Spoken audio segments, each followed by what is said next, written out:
party people, and welcome to this episode of But Are You Weird? A podcast dedicated to spending time talking with some creative, captivating, and downright cool people, diving into their world and ultimately asking, but are you weird? I'm Amanda, your host and resident weirdo, and I am so happy that you're here with us today. And we have a really special guest today. Our guest on this episode is Kim. Yay, Kim. And Kim is such a special guest because Kim actually reached out to me on social media and said that she was a fan of the show and that she thought she could really add some value and talk about sort of who she is, what she does, and all that great stuff. So Kim, welcome to the show.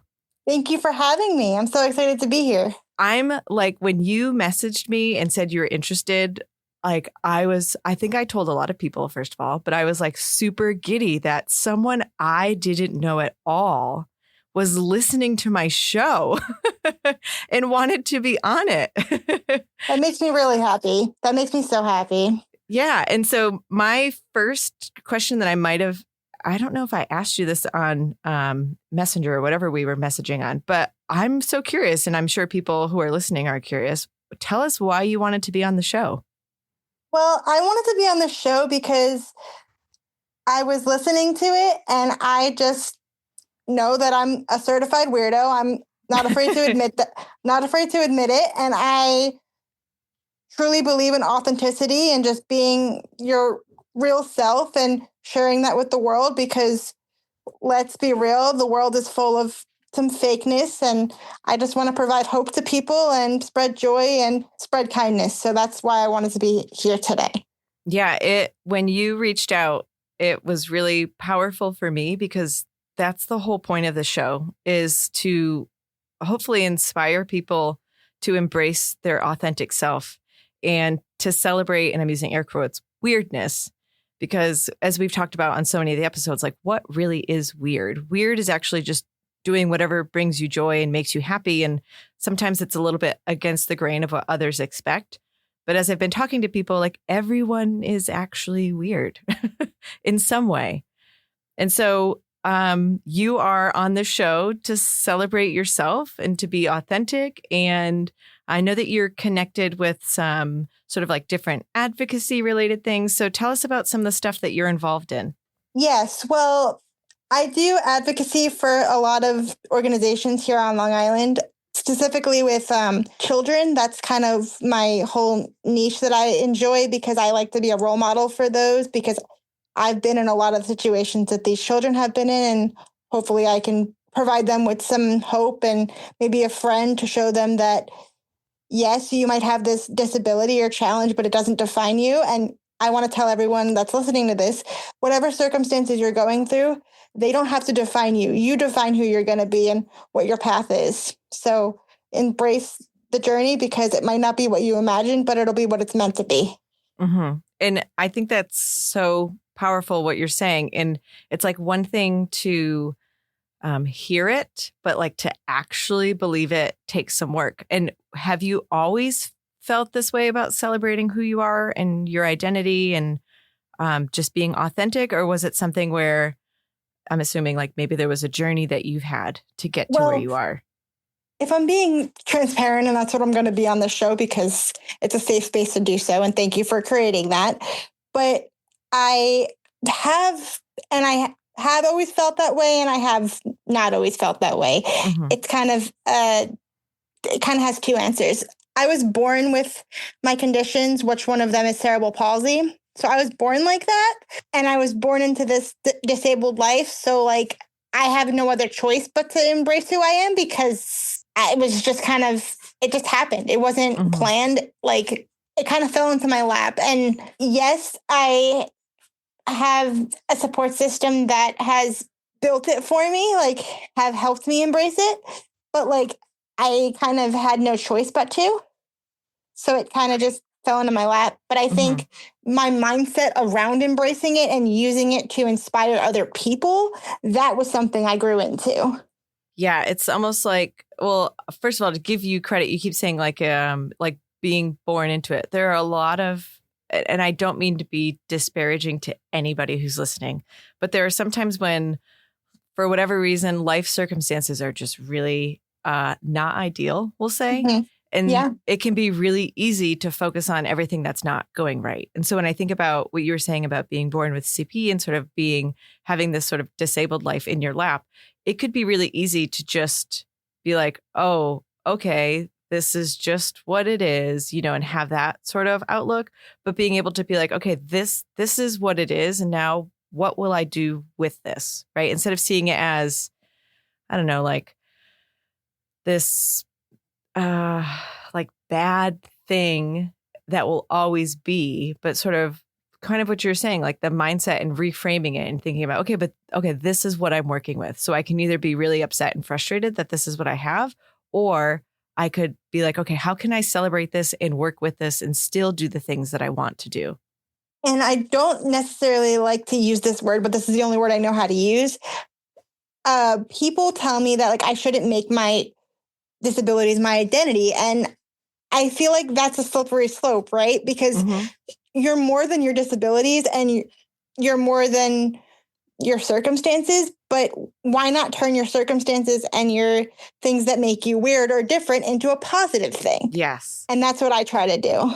Yeah. And I mean, it's so challenging in some ways to talk about, because there are so many words that are so heavy when it comes to even the word disability is like, I don't mean it in a negative way. I don't. Right. But like, that's the word that we use. Right. Yeah. And so as I'm like, and I'm sure maybe you're feeling this, I know I'm definitely feeling it, but as I talk, I'm like, oh, I don't want to other people. I don't want to, like, I'm trying to think like, how do I say what's on my mind with being as inclusive as possible? It's hard. Just know the feeling is there. I mean, and I intend to be inclusive.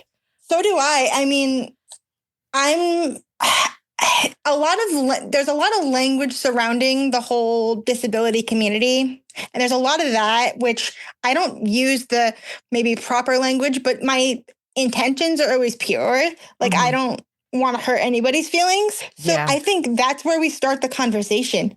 Just ask people how they want to be referred to. And if you can't ask the person directly, use what their support team uses, like their parents or their caregivers or something like that, and refer to them that way, because that'll be the most inclusive, because everybody's unique and everybody's different, and that should be embraced. So let's do that instead of just singling people out for literally circumstances they cannot help.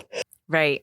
I actually teach that to my students in sort of different ways, but I say start with the heart is my phrase of like, if you're being authentic and genuine and you're truly trying to be supportive and you have the best of intentions, even if you say the wrong word, it will be okay, because the intention is what will come through. And you can always come back and say, I apologize for using that word, or I apologize for that phrasing. My intentions were pure. I meant it from a helpful place. And I don't know if you feel this way, but like, I feel like sometimes I can get a read sort of on like the intent that people have when they're using some of the words. And I'm like, okay, that seems malicious, but absolutely. Okay, this person meant well. Absolutely. I can read people's like intentions so well. I feel like it's like a spidey sense that I kind of have. Like I can tell like like people will be like, when they first meet me, they'll be like, so I have questions, but I'm afraid to like, I'm gonna go ahead, just say it. Like you can ask, like, just say it, because that's the only way you're going to learn. Like nobody learns anything by not asking questions. So like break the ice. It's okay. I'm not going to bite. I promise. So actually related to that, gosh, I keep making so many parallels to what I teach, but no, please. For the students, when I cover like talking about schizophrenia, let's say, there's oftentimes like students are fearful of like talking about the word schizophrenia, or like if people have hallucinations, like they are afraid to ask people about their experiences. And something that I tell them is that this is the person's life. Like they live with schizophrenia. And so if you're not comfortable talking about it, like how do you think they feel about how you interact with them? They're going to think you're not comfortable interacting. Yeah. And so when I think about and I'm using air quotes, disabilities, different abilities, how do you feel about people like just asking you about what it's like to live with the disabilities or the different abilities that you have? Is it something that you welcome? Would you rather not to talk about those things? Like, how do you approach that when you're interacting or engaging with people? No, I welcome it. I do, because I feel like if we're gonna make it a less scary thing, we're all human and we're all different.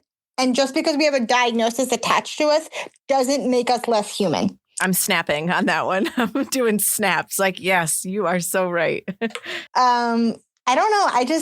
The people that don't welcome it, like and again, I'm saying this not trying to offend anyone, like truly, but you're part of the problem that's making people scared of inclusion.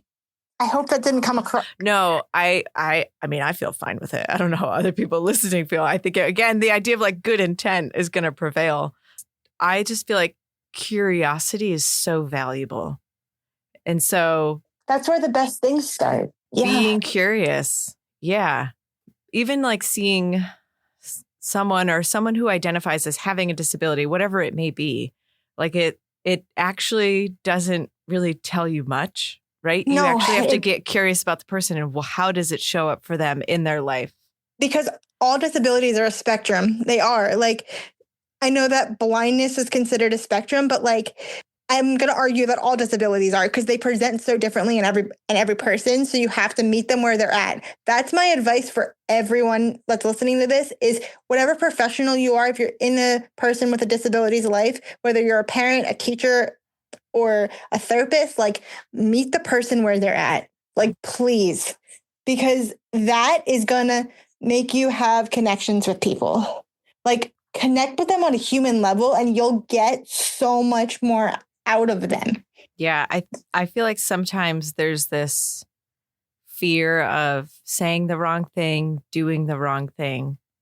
And that almost keeps people from allowing them to have that human connection. Mm-hmm. And so, because trust me, we want connections. We want them. We're not always going to seek them out in the ways that you expect, but we want them. At least I want them. I mean, I can't speak for everybody else. And that's another thing too. My perspective is only my perspective. If you know one disabled person, you know that one person and their life. You don't know everybody. Yeah, it's really nice for like insurance, I think, like to label and put people in boxes. But we are so much more than those labels that we carry. All the little nuances that make us wonderful and weird exist, around the perimeter of the box that we get put in. Yes. So thinking about weird, I feel like it's a nice time to ask, are you weird? Like, do you do weird stuff, or? I don't think it's weird because it's normal to me. Mm-hmm. But other people may think it's weird, but instead of shying away from it, I lean into it. I created an entire social media channel on TikTok around my conditions and around spreading awareness, because I didn't see people doing it. I didn't see people talking about it. I saw people talking about it as a parent of a child with a condition, but not the person themselves talking about it. And that's a different lens, right? Like, you're going to get different experiences from the parent versus the person themselves living with it. Yeah. That actually reminds me, I've seen so many hashtags with like, I think it's like hashtag autism mom or something like that. Mm-hmm. And I keep thinking like, oh, this is great. I'm going to click on it and it's going to be a mom who has autism. And it's not. It's not. No. Yeah. Like, where are those voices? Where are my other autistic moms at? How are we doing? And so I think like, yeah, the representation and being seen. And so tell us more about your TikTok channel.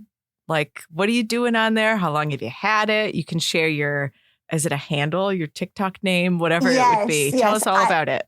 I want to get you on TikTok if you'll. Oh my gosh. Allow me to do that. But we'll work on that outside of the podcast. But yeah, so I've had TikTok for, gosh, I'm going to say 2020, maybe COVID-ish sort of. And I did not expect to post about disability at all. Like, I just wanted it to watch the TikTok videos that I saw, the influencers that I liked. I would watch their compilations on YouTube, right? So I was like, all right, if I can watch their compilations on YouTube, I can download the app and watch it on there, and it's fine.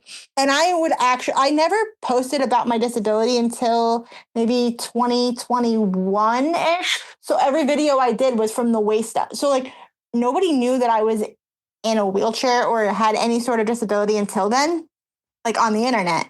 And not because I wanted to hide it, because you can't. I mean, when you're in a wheelchair, there's no hiding. You stick out like a sore thumb in the best way.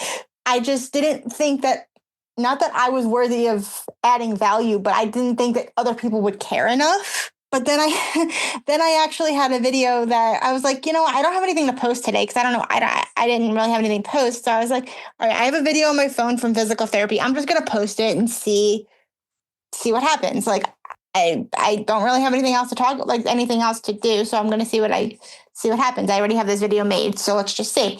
So I did, and it got some traction, not a lot, but it got some.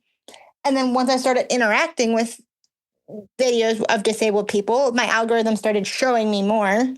So I was like, okay, then I can build an audience around that. Right. So I did. And then right now, as we speak, I think I have about 38,000-ish people on there. Whoa. Wow. Yeah. Oh my gosh. What does that feel like? Honestly, that I'm not worthy of it. Oh, okay. Little imposter stuff happening there.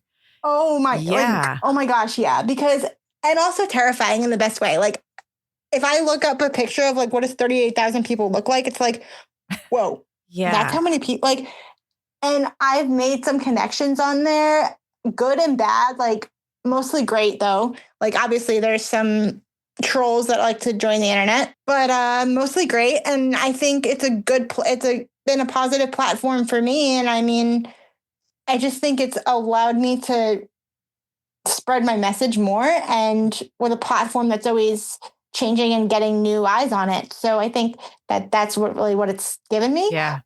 But not because it's not that I don't think I'm worthy of things. It's more just like, why me? Because I'm just living my life. Like, I'm just living. It's not like, oh, I'm going to make a video, so I'm going to say this. Like, no, it's whatever comes to my brain, I just make a video of it. And if it does well, it does well. It's celebrating you. Yeah. All of you. Fun fact, I don't edit anything. Yeah, literally like nothing. Because first of all, I don't have the patience or time to do that. But second of all, I feel like people edit themselves to like appear different than they are. And it's like, who are they falling in love with then? Somebody that's a curated version of the person, or the true person themselves? And I think that is where the problem is. Yeah. It goes back to just your message of really accepting who you are and who other people are for the entirety of who they are. Mm-hmm. Not that they, again, need to like shape shift to try to fit something else. You're not going to edit any part of who you are, because who you are is actually wonderful and great and doesn't need to be edited. Well, here's where I get to do like a pitch. Have you ever thought about pursuing occupational therapy as a profession? Yeah, one of my special interests is actually like OT, medicine, medical field-ish, like all of it. My dream is like this. My dream is to have my own TED Talk one day, or have my own podcast one day where I interview people like this and share what makes us uniquely human. And if I make money for it, that's great. Like, I want something that excites me every day. I don't want to just go to work just to do it.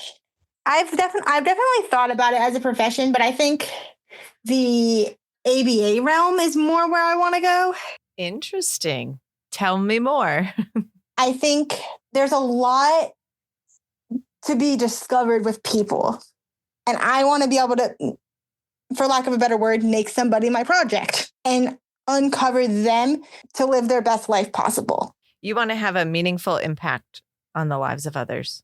Yeah, literally, because growing up, I didn't have the best experience in school. Like, I was thrown into a school system that was incredibly mainstream, which my parents fought really hard for. They did. They fought really, really hard for me to be mainstreamed all throughout school. But the school system just didn't meet me where I was. They just they just couldn't because my test scores were too high to be in special ed. So I was in the mainstream classroom, but I struggled.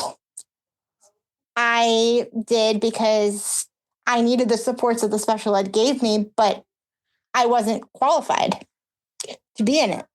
So I taught myself everything. I had extended time. I had all the accommodations. I hated lunch. I hated gym class. I hated recess. I think what I went through made me absolutely stronger because it's made me realize that maybe that's my calling. Maybe I want to go to be an aide in a school district to help kids like me get the experience that I didn't get.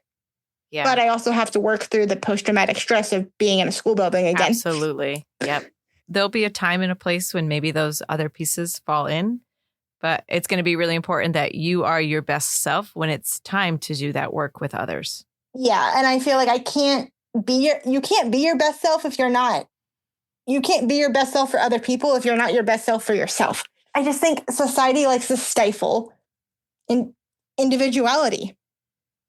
I'm just rambling from my brain right now. I don't even know if I'm making sense. I'm following. Good, because anyone can become part of the disabled community at any time.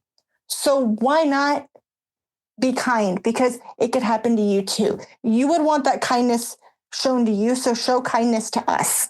That doesn't mean that we're not worthy and valuable and just all the positive things that make us human. Kindness is a human right, is what I would say. Everyone's entitled to kindness. There's not any circumstance that makes someone more. You're so much better at words than I am. Well, I'm just thinking of, the times that we're in right now and political things, let's say, that are happening without getting too political. And there's a lot of people weighing in on who's deserving of what. And actually, everyone is deserving of kindness and of food and of shelter.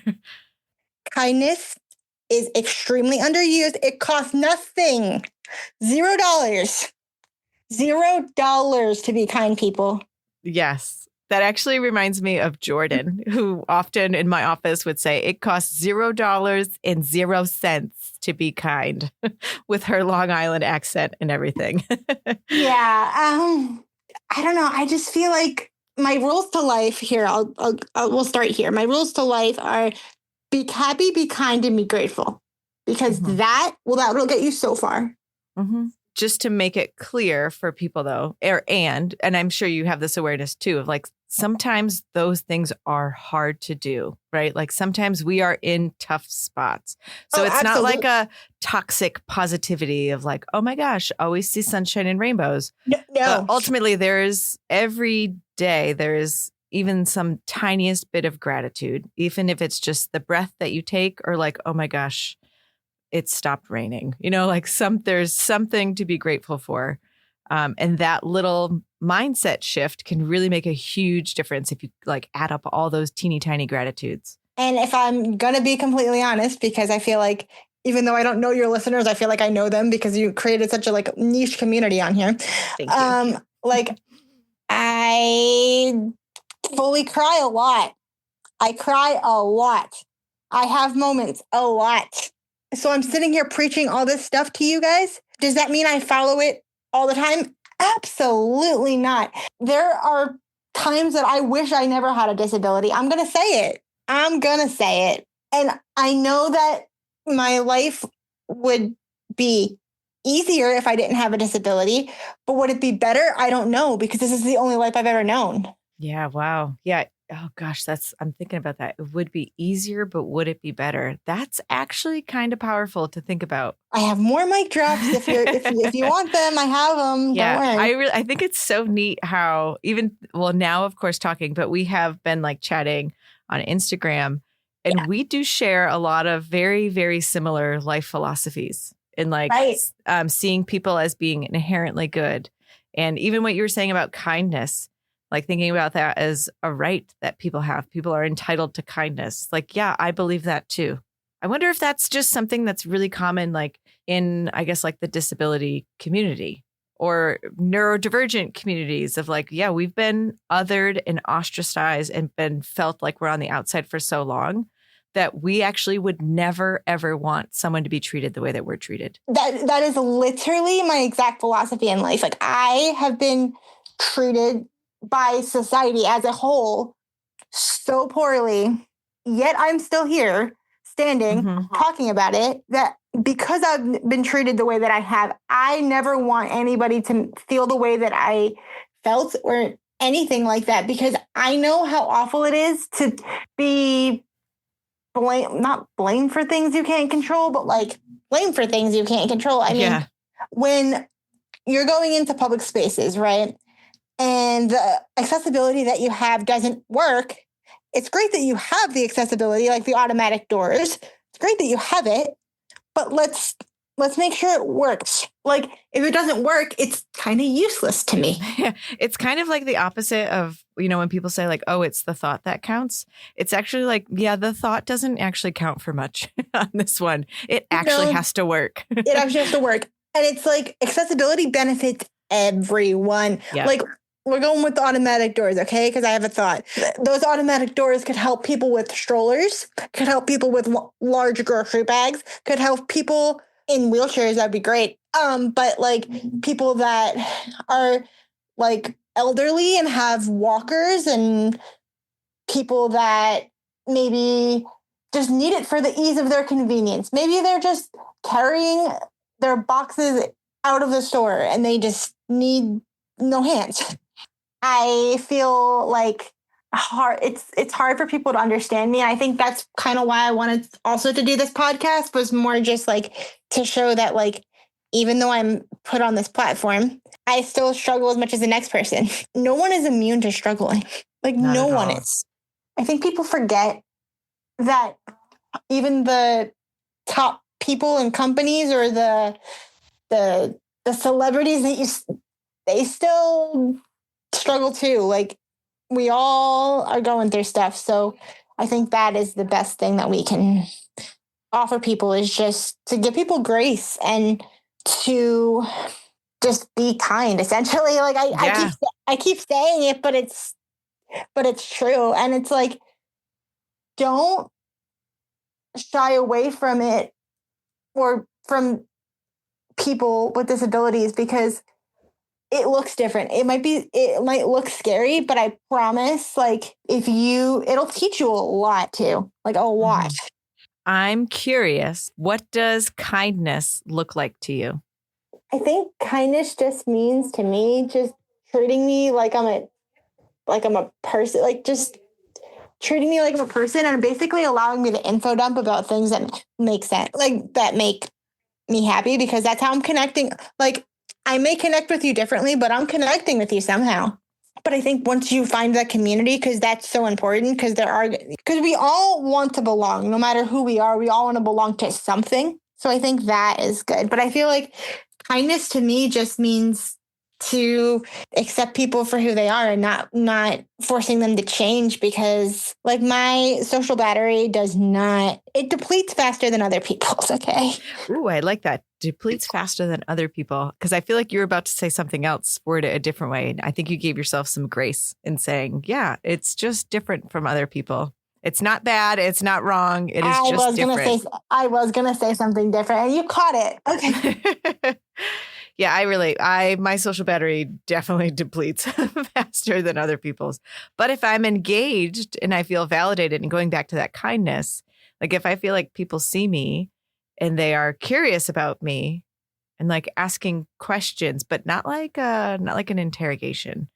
Right, exactly. Yeah. Yeah. The community is so powerful. And that is exactly what this podcast is about. And so now, like, full circle moment, you reaching out and just the stuff that we have been talking about back and forth on Instagram, I was just like, I really like her. Like, this is so neat that someone has heard like the vision, the purpose I had for this podcast. It landed with someone who it resonated with, And then also like we share very similar mindsets. Like this is actually exactly what I hoped would happen. So this is great. That just makes me feel so good because like I'm not being anybody different than who I really am. I mean, I'm not even nervous to do this because it's like talking about things and experiences that I've gone through. Like, yeah, you show up and be you. It's kind of easy. Well, actually, I say that, but again, society has told us not to be us for whatever reason. And so now it's the opportunity to like claim and say like, yeah, I'm Kim and this is who I am. And I'm unedited, right? Like I'm not trying to sell you something that I'm not.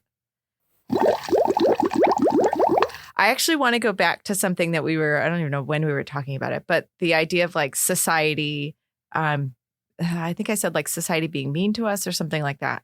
I just want to be clear, like for me to clear things up on my end, like I don't feel too much that people have been intentionally mean to me, but I do think that not. Like society is built and social standards and expectations are built in such a way that actually are not designed for me to be successful. And so when I think about like feeling bad all the time and like all that really negative stuff that happens and feeling othered, it's not like somebody literally drew a line and said like, sorry, you can't play with us. But there's like these implied pieces that are like, actually, Amanda, this world isn't built for you. So we don't want you. Yep. I resonate with that so big because I've felt that way a lot. And I think parts of me still feel that way. It's a growing process, but ready? Broken crayons still color. That's right. That's right. It's not even that they color differently. Nope. They still color just as well. Just as well. And I think that is what we need to remember is that in terms of, I want to teach the next generation because I'm not going to be here forever. And I'm not saying that in a weird way of like, I'm going to do something silly, but like eventually I'm going to pass away. And then who else is going to pass the torch of advocacy? Like who else is going to do it? Like I will never be able to like just decide that I want to get in my car and I want to go wherever I want to go and have the freedom to do that by myself with nobody tagging along. That's just not going to be it. And I think people forget the reality that they see is not the reality, or the reality that they live is not the reality for everybody else. And I think if we just replaced judgment with kindness, I think the world would be better off. And I feel like, I don't know, I just want is it bad that I want everybody to be kinder? I don't think so. I don't know. But I just don't want to feel like I'm treading water every day. Yeah. Like, I want to feel like I know I'm forging my own path, but I feel like feeling like I belong to me, that looks like a world that I don't have to fit into. It's already built for me. And I know that's kind of impossible, but yeah. Well, day by day, you are making a difference. I'm doing what I can on my end in terms of thinking about, celebrating the voices of weirdos. And then I think there's a lot of other people that share, that are members, I guess you would say, of the disabled community who are doing that work. And then we also have our allies who are on our team. It's going to be, of course, very easy to see sort of what's not working. And you touched on this already, of the idea of like a little bit of gratitude. Doesn't mean that everything is perfect all the time. But you and I each share our vision for what we sort of are, not our legacy, but like what we hope, future generations of folks get to experience. And we may not reap those benefits now, but we can do our best to make sure that people in the future don't have the same negative experiences that we have. Yes, you are so much better with words than I am, but yes, we tag team. We can tag team this. We do. So we are actually getting close to the end of time. Not like the end of time, like the world is ending, but the end of our time together. And I already asked you if you're weird. And so I'm curious. You've shared a ton of wisdom, a ton of little, really great, I would say, like sound bites and powerful messages.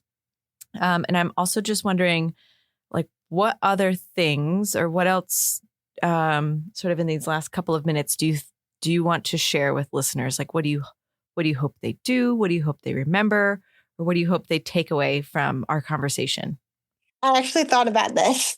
What I want people to take away from our conversation today is that allow yourself to get out into the world to the best of your ability and allow the world to see disability, because that is the only way that it is going to become normalized. That it is the only way that it will be more approachable. Say, get out there and make yourself seen, because that's the only way that disability is going to become more normalized. That's it.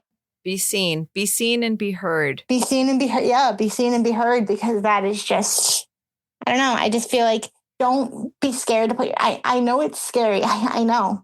You know what's also scary? Staying the same. Growing is scary, but staying the same is even scarier. Yes. Oh, yes. That is good. That's good.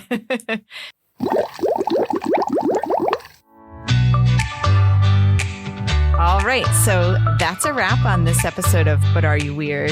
Thank you so much to Kim for letting us get to know you and showing us your weird and wonderful self. It has been an absolute pleasure and joy to connect with you. Thank you so much for being a member of my community. And thanks to you, other community member listener, for tuning in and getting weird with us. I am so glad that you're here. If you enjoyed this episode, please follow, leave a comment, or share it with your favorite curious mind. Until next time, stay curious, stay kind, and definitely stay weird.